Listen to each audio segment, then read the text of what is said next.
Bienvenue chers téléspectateurs à cette édition du magazine Les Femmes de Valeur 2LK. Ce jour, nous recevons dans l'enceinte de l'hôpital central de Yaoundé une de nos candidates au prix 2LK. C'est le docteur Marilène Kémé, qui est le responsable de ce centre né il y a quelque temps pour soulager les souffrances des personnes qui sont sous le coup d'addictologie. Suivez attentivement cette édition et au terme, vous allez pouvoir la noter à travers nos pages, la noter sur 10 et la permettre peut-être d'être au terme de cette saison la femme de valeur 2021.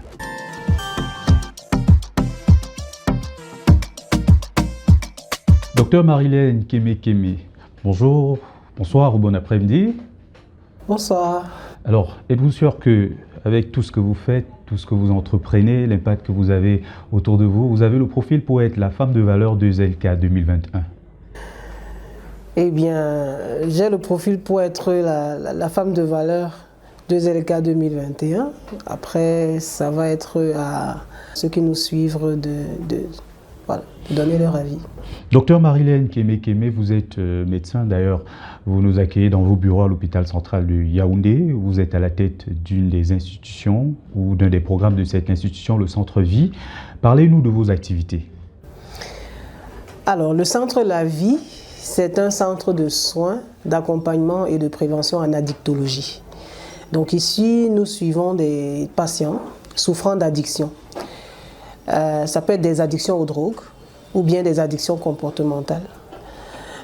Donc nous recevons, la plupart, ce sont des jeunes personnes, très jeunes. Les plus jeunes sont âgés de 15 ans, mais il y a également des adultes qui ont une trentaine d'années ou alors un peu plus âgés qui ont même une soixantaine d'années. C'est une activité dans laquelle vous êtes engagé depuis un moment, mais comme je l'ai dit, vous êtes d'abord médecin, pratiquant depuis pratiquement une décennie. Parlez-nous de cette riche carrière.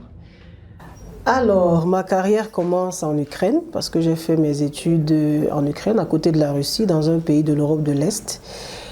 Mes tendres années, comme je les appelle, ce sont des années pendant lesquelles j'ai beaucoup appris, parce que ce sont des pays où la médecine sociale, le communautaire est très développé. Ça vient peut-être de leur politique, le communisme, qui fait que l'action sociale, la prévention primaire est vraiment très très développée. Et je rentre dans mon pays, cher à mon cœur, pour véritablement montrer mon savoir-faire, échanger avec mes pairs. Et j'ai la grande bonne fortune d'être affectée donc, à l'hôpital central de Yaoundé. Cette noble institution dans laquelle je suis née d'ailleurs. Et donc c'est un rêve, on va dire, pour moi de travailler à l'hôpital central. Et dans cet hôpital, je suis accompagnée d'aînés, de professeurs, de rang magistral qui m'accompagnent. Donc je bénéficie de plusieurs formations dans les urgences de santé publique, dans la gestion des aspects psychologiques, dans des addictions de manière générale. Et c'est comme ça que je travaille également dans plusieurs services des urgences médicales, la gastro-entérologie, la cardiologie, etc. Et puis, je commence donc, je m'intéresse aux addictions. Donc, comme je disais, les addictions, parce que je me rends compte que parfois, le patient vient, mais on se rend compte qu'au-delà de son mal de tête, au-delà d'une condition qu'il peut présenter, il y a une autre chose, il y a autre chose qui est à l'origine de cette souffrance-là. Donc ça peut être véritablement donc, une addiction à une drogue qui entraîne un diabète, qui entraîne une hypertension artérielle. Ça peut être une addiction au travail ou bien un trouble du comportement alimentaire. Donc ce sont des aspects qui m'ont intéressé et qui ont fait que je me suis penchée donc, sur cette spécialité. Et aujourd'hui, donc j'ai la bonne fortune d'être à la tête de ce centre, qui se veut être un centre pilote à l'échelle nationale. C'est vrai qu'il y en a 19 autres, mais ce que nous faisons ici, nous allons l'étendre donc sur l'ensemble du territoire national. Alors, un médecin au quotidien doit côtoyer les douleurs et les souffrances des gens. Un médecin doit aussi faire face à un environnement, notamment le nôtre, dont on dit souvent ne pas être le plus adéquat en termes de capacité à procurer des soins, plateau technique. Est-ce que ça ne vous agace pas un tout petit peu? Est-ce que malgré tout cela, vous êtes à l'aise, vous êtes confortable dans votre environnement de travail? Il y a des difficultés partout. C'est vrai qu'il y a des choses qui sont faites au niveau étatique, au niveau de la volonté politique de santé publique. Il y a véritablement des choses qui sont qui sont décidées et qui sont implémentées, mais beaucoup reste encore à faire parce que nous sommes dans un processus d'amélioration et de valorisation et nous sommes fiers et heureux de pouvoir contribuer d'une certaine manière à cela. Donc aujourd'hui, je me dis que je peux être fier parce que j'ai des aînés qui m'accompagnent, qui me suivent, qui sont toujours là pour me donner un conseil quand j'ai une préoccupation ou bien une difficulté.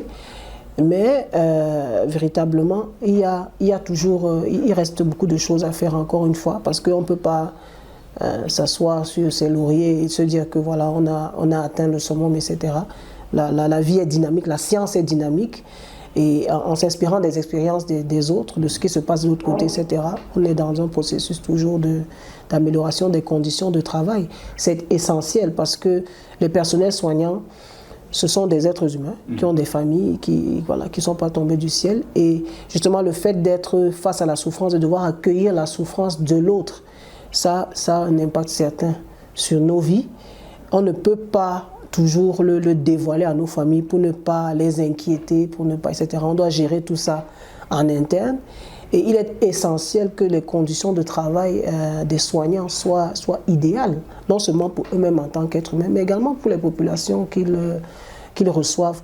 Donc c'est vraiment quelque chose, c'est comme un cercle, c'est quelque chose de global, une condition qui va améliorer donc, la santé mentale finalement des soignants et des populations. Alors votre parcours fait de vous une femme d'exception qui essaye de marquer les gens autour d'elle, marquer son temps. Quelles sont vos qualités selon vous et selon les autres, selon ceux qui vous entourent? Ma grande qualité, c'est aussi mon grand défaut, parce que je suis perfectionniste. Et dans le côté négatif, c'est quelqu'un qui est obstiné, quelqu'un qui va foncer tout droit parce que qui y croit et peut-être pas, qui n'est pas toujours dans le vrai. C'est-à-dire que ça vous a souvent amené d'avoir des accrochages avec vos collaborateurs, oui, parce que vos patrons aussi? Oui, bon. Il faut dire que voilà, on dit souvent que je suis quelqu'un de têtu, que je n'écoute pas forcément, etc. Et je mets beaucoup de pression aux autres parce que je veux que ce soit parfait, que je sois carré, etc. Donc ça peut déranger. Mais de l'autre côté, c'est beaucoup de passion, on va dire, parce que je suis... La santé, c'est vraiment un domaine dans lequel j'ai voulu exercer, je veux contribuer d'une certaine manière au bien-être des autres, etc. Et j'y mets vraiment tout mon cœur, tout mon savoir-faire, et voilà. Et donc c'est un couteau à double tranchant, on va dire. Selon les autres, autour de vous, qu'est-ce que l'on vous connaît comme qualité et qu'on vous rappelle tout le temps? Hard working, comme mes frères disent souvent, elle aime beaucoup le travail, elle travaille trop, etc. Donc ça c'est quelque chose, mais j'en suis fière parce que bon, ça c'est quelque chose que mon père m'a appris. Donc il faut travailler, le travail c'est vraiment une valeur. Et donc ça c'est vraiment quelque chose. Donc je suis à 500% dans le travail, ça j'ai pas peur de le dire, donc c'est vraiment quelque chose de positif.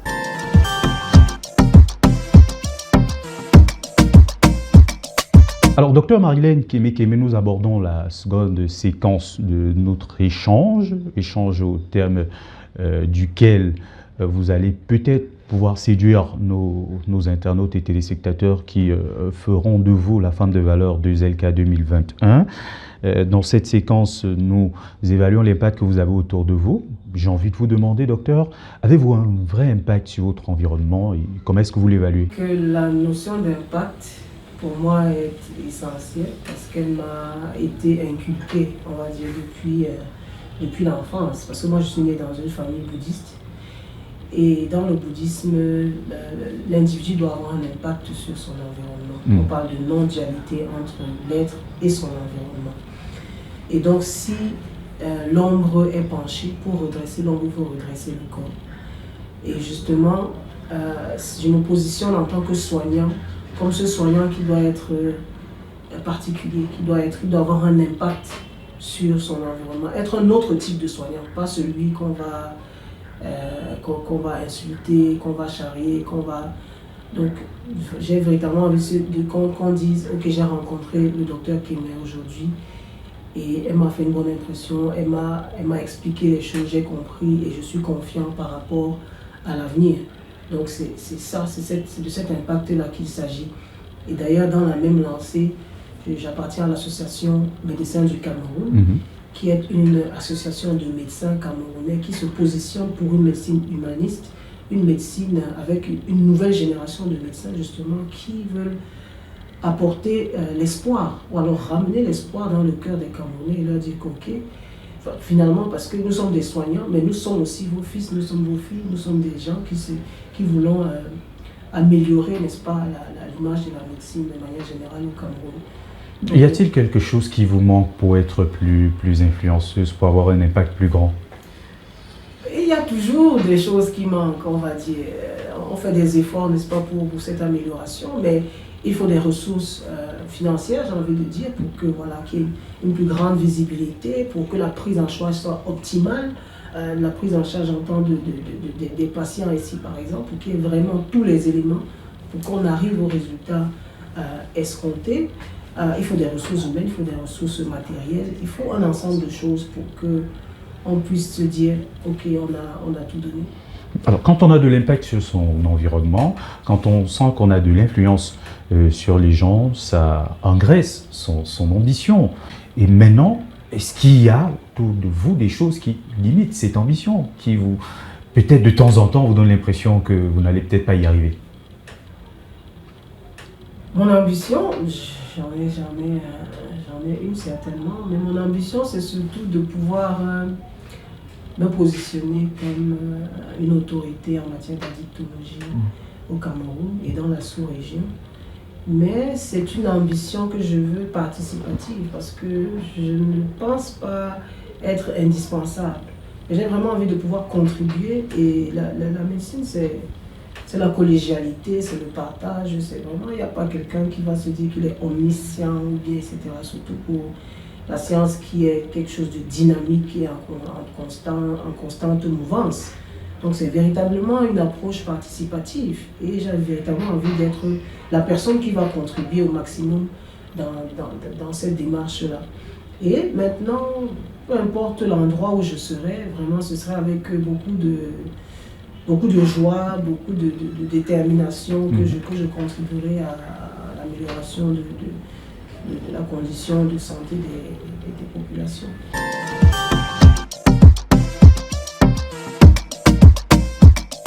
Nous abordons la dernière partie de cet échange avec le docteur Marilène Kémé qui nous reçoit dans ses bureaux à l'hôpital central de Yaoundé, des bureaux qui abritent le centre Vie dont elle est le responsable.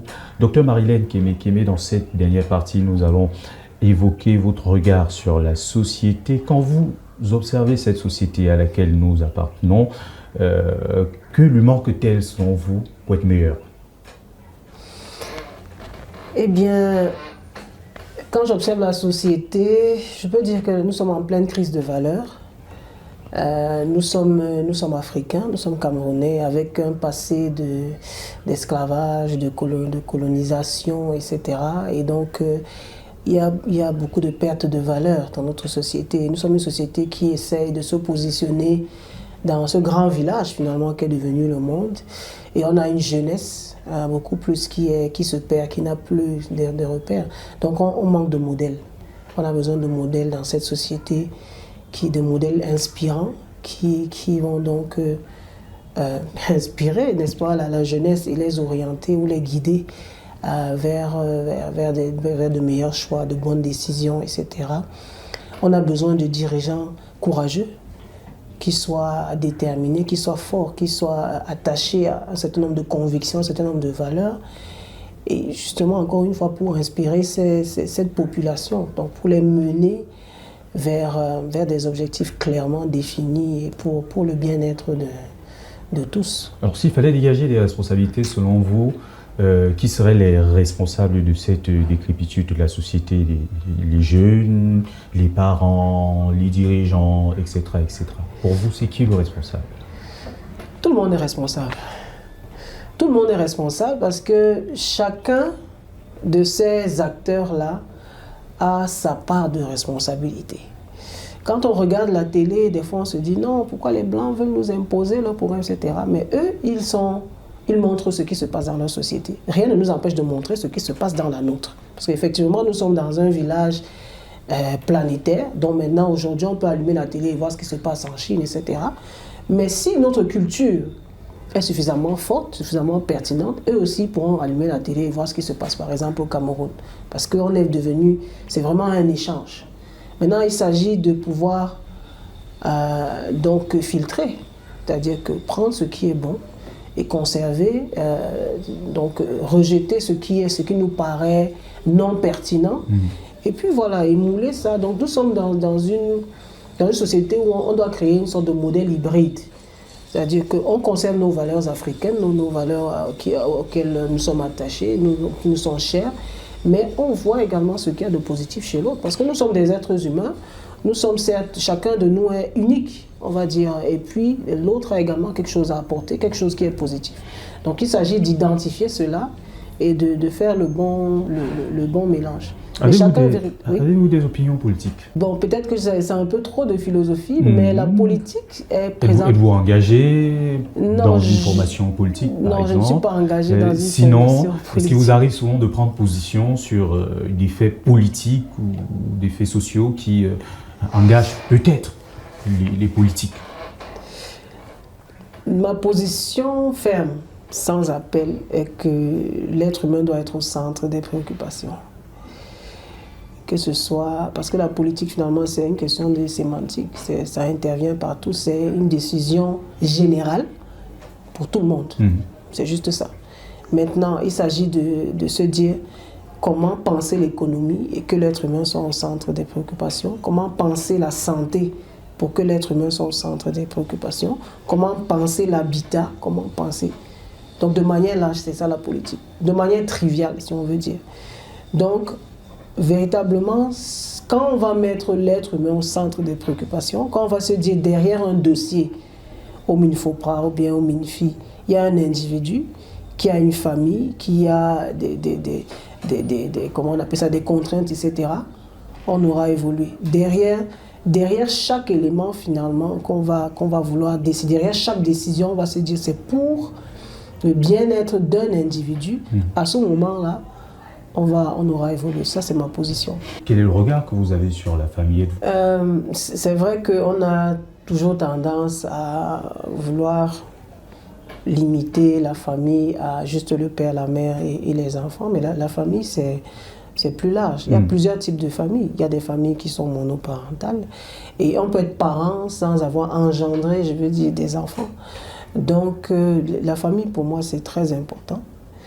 Le père, la mère, les grands-parents, les enfants, c'est vraiment des valeurs qui sont importantes parce que finalement c'est là c'est là qu'on commence, c'est là qu'on commence la société.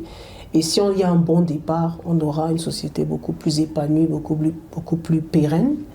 Donc je ne suis absolument pas contre le fait d'avoir mari, enfant, etc. Et voilà, prendre soin de la famille, pour moi, c'est essentiel. Nous vous remercions infiniment, Dr Marilène Kémé, de nous avoir reçus dans vos bureaux. Merci à vous. Après notre entretien avec la candidate Dr Marilène Kémé, notre expert lui a attribué les notes suivantes. Pour sa personnalité, 8 sur 10. Pour son impact sur son environnement, 9 sur 10. Et pour son mindset, on lui a attribué la note de 8,5 sur 10, soit une moyenne de 8,5 sur 10. Il ne vous reste, chers téléspectateurs et internautes, à aller massivement sur nos pages pour lui attribuer vos notes sur 10, ce qui lui permettra d'être au terme de cette saison la femme de valeur du ZELCA 2021. C'est ici que nous mettons un terme à cette édition du magazine Les femmes de valeur du ZELCA. Merci infiniment, chers téléspectateurs, d'être toujours en notre compagnie. Merci également aux internautes qui nous suivent à travers nos différentes pages sur les réseaux sociaux. Du ZELCA sur Facebook, du ZELCA sur Instagram, du ZELCA sur YouTube et sur d'autres réseaux sociaux. Allez massivement suivre cette édition. Donnez des notes à notre invité sur 10. Ceci lui permettra au terme de cette saison d'être la femme de valeur du ZELCA 2021. À très bientôt.